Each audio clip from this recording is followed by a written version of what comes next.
Hi folks, you're with Tacitus today, your pushback channel, and thank you for joining this presentation. In this essay, I'd like to look at the invasion of Poland, Nazi invasion of Poland in 1939, and put some perspective on it, and ask some new questions that either don't often get asked or asked in the wrong context, as I would see it. Now, the significance of the invasion of Poland is huge because it kicked off World War II. So it's not something we can ignore or dismiss as a minor, irrelevant point in history. It's huge in its implications and, of course, its subsequent implications. And so I think we need to look at that and look at the build-up to war and indeed the build-up to why and how Germany invaded Poland, and B, why Britain and France decided to guarantee the territory of Poland. So now we need to go back in history a little bit here. The state or the nation of Poland, if you like, was sort of didn't really come into being until about 1000 AD. It was really existed on again, off again. It was one of those sort of nation states that just happened to be in a major thoroughfare between East and West. So as the Russian Empire became more formidable, particularly in the 1700s, they effectively treated Poland as a vassal state, and as Prussia became more powerful in the mid to late 1700s, they similarly looked at Poland as an irritation.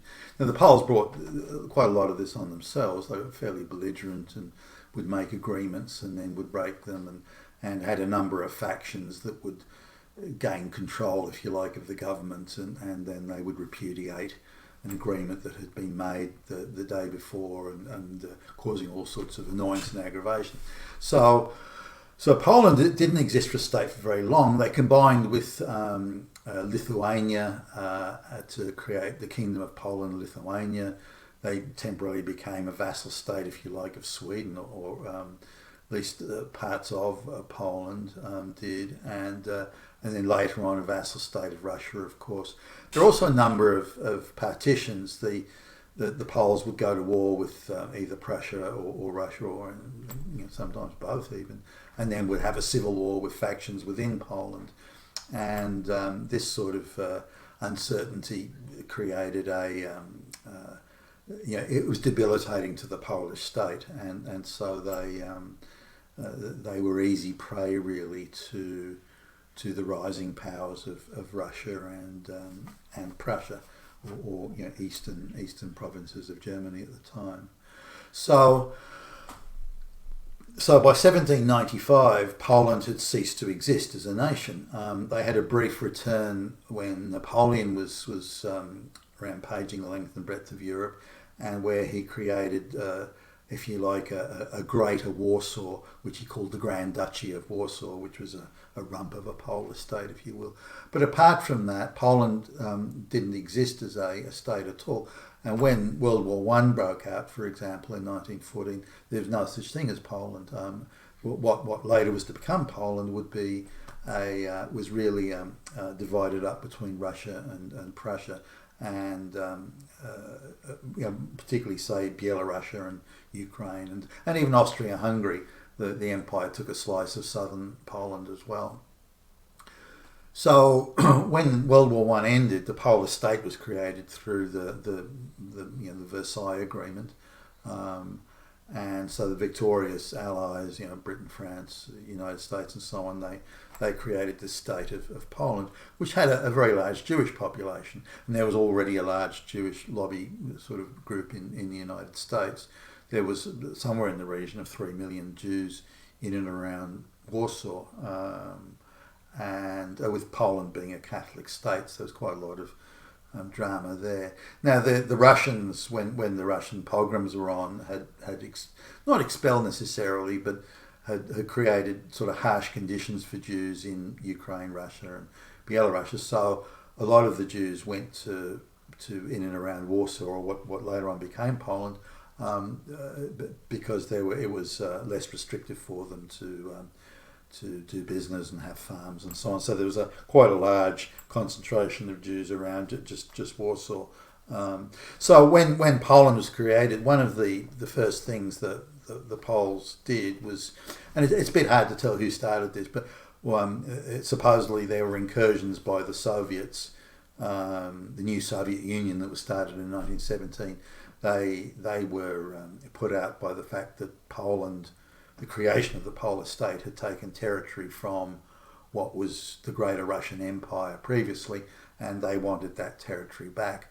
The Poles, by contrast, wanted more territory for Poland, thought it should be bigger, and they wanted to take back territory, or claim territory, if you like, that had been in the original Poland, or the Kingdom of Poland and Lithuania. So each side was claiming they had hereditary rights, if you like, to various pieces of territory. The main dispute was over between 50 and 60 odd thousand square miles of territory, which the Poles ended up taking from the Soviets, who were involved in a civil war at the time. The Soviets felt rather hard done by that, and Stalin later on, of course, would jump at the chance of taking that territory plus a bit more back again in 1940, or 1939 rather. So Poland really, for the 1,000 years, 800 or 900 years since Poland was founded as a nation, it had only really existed as a sovereign, independent nation on its own for a very short time, and with the boundaries changing, just about every day. So when part of the Versailles Agreement was that East Prussia, or Eastern Germany, the northeastern Germany, up eastern side up on the Baltic Sea there, that would be divided from Germany by what was called the Polish Corridor. So Poland was given a corridor of land that divided up Germany into two parts. Now that, we can look at that now and say, well, that was dumb, that was never going to work.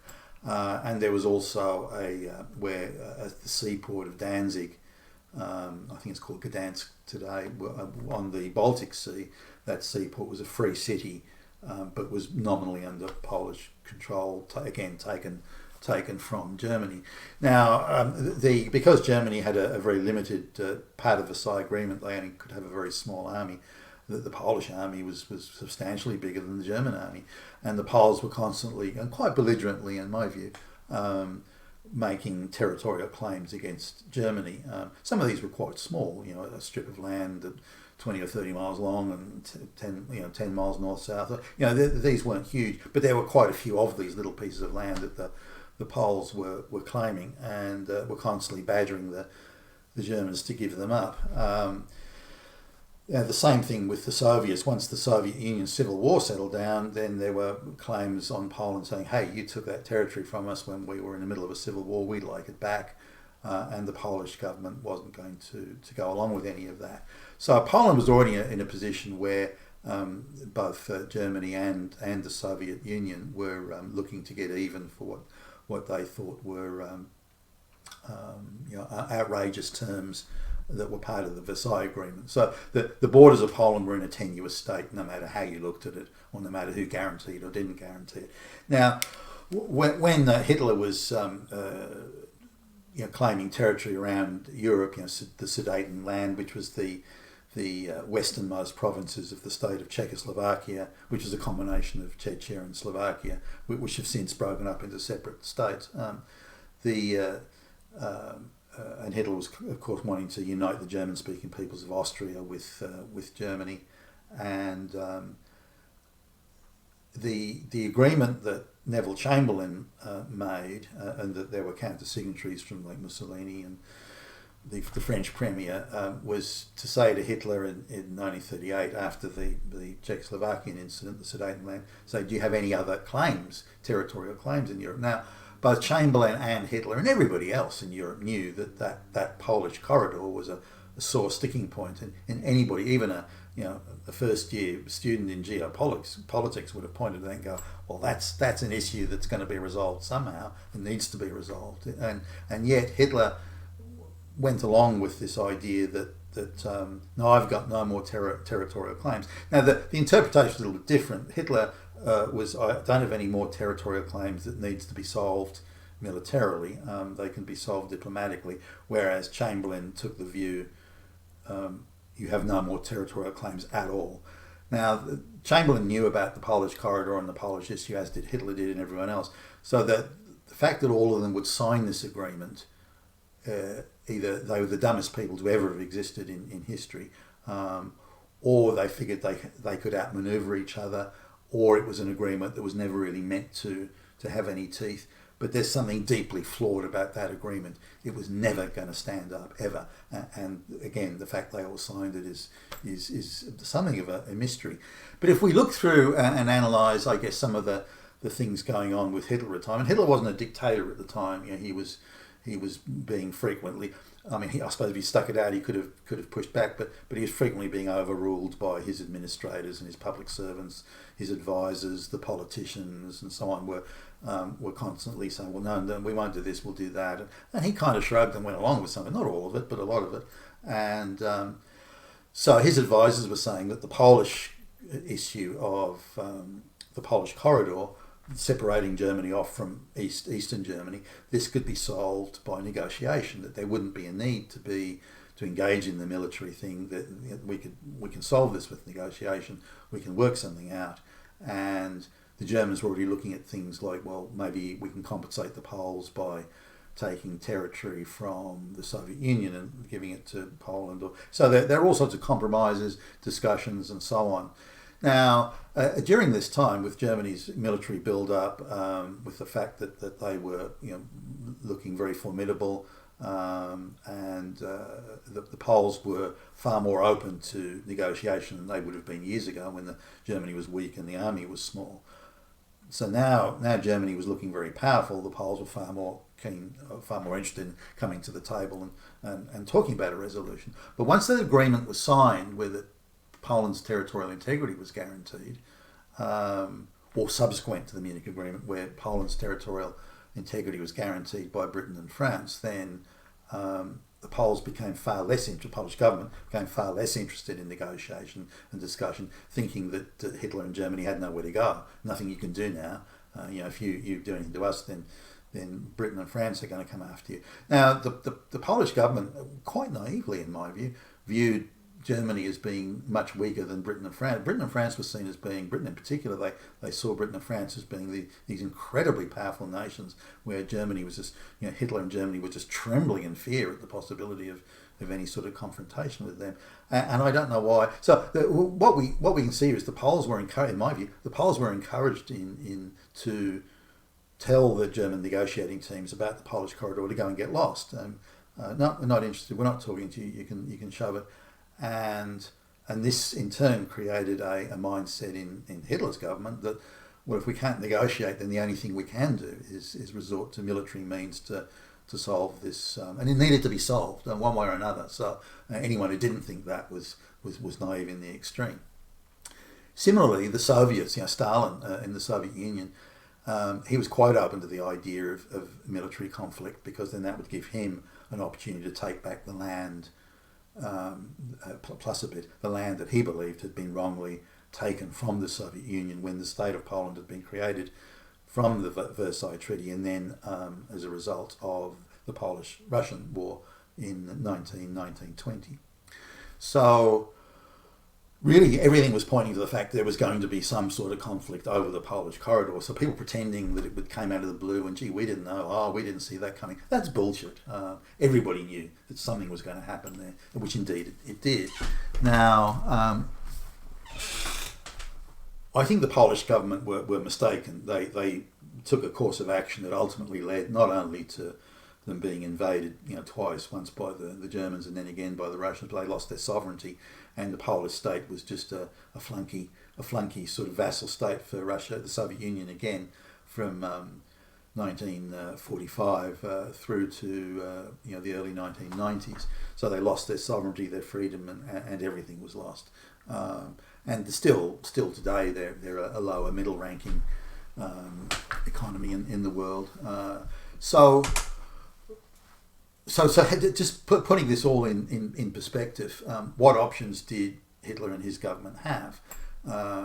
assuming that the Polish corridor and uniting Eastern Germany with Germany, assuming that needed to be done or should be done, or in the minds of the Germans at least must be done, then the military option was really the only one. The Poles could have negotiated, and if they'd negotiated something, some compromise could have been worked out. Because Hitler, you can tell looking at the communications, he didn't really want to have to rely on military force to do it. He'd much rather a negotiation had taken place.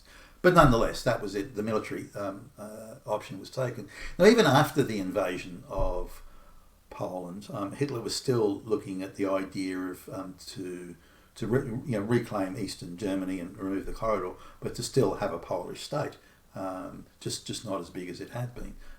So Hitler was still open to that idea, and had the British and French, agreed to some sort of negotiation there, then that probably would have happened. Certainly, looking at the communications that were going around at the time, once Hitler and his advisors were satisfied that there was no going back from that invasion, that it was now war and that was the end of it. And that there was no negotiating possibility. Once that was clear, then it was only at that point that Hitler took the view or Hitler and his government took the view that the Polish state could cease to exist. Now, bear in mind that the Polish state had again over the 800 or 900 years since Poland was founded, the Polish state as just an independent sovereign state had only existed for a few hundred of that 900 years anyway. So it wasn't if there was a long history that the Polish state had existed and had a territorial integrity and this sort of thing. That hadn't been the case.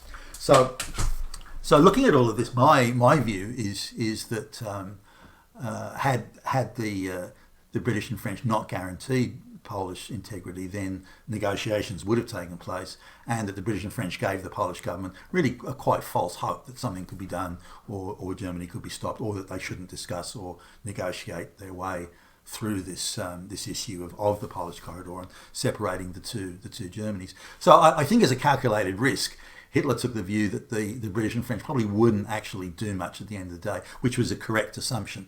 That it led to, of course, the war and the wider war and so on. That's a separate discussion. But I think Neville Chamberlain and Hitler and the other powers agreeing to that 1938 Munich agreement and that Hitler had no more territorial ambitions. I can't imagine anyone could have signed that in good faith or with any consideration of the practical reality of the geopolitics of the time. You've been with Tacitus today, your Pushback channel, and thank you for listening.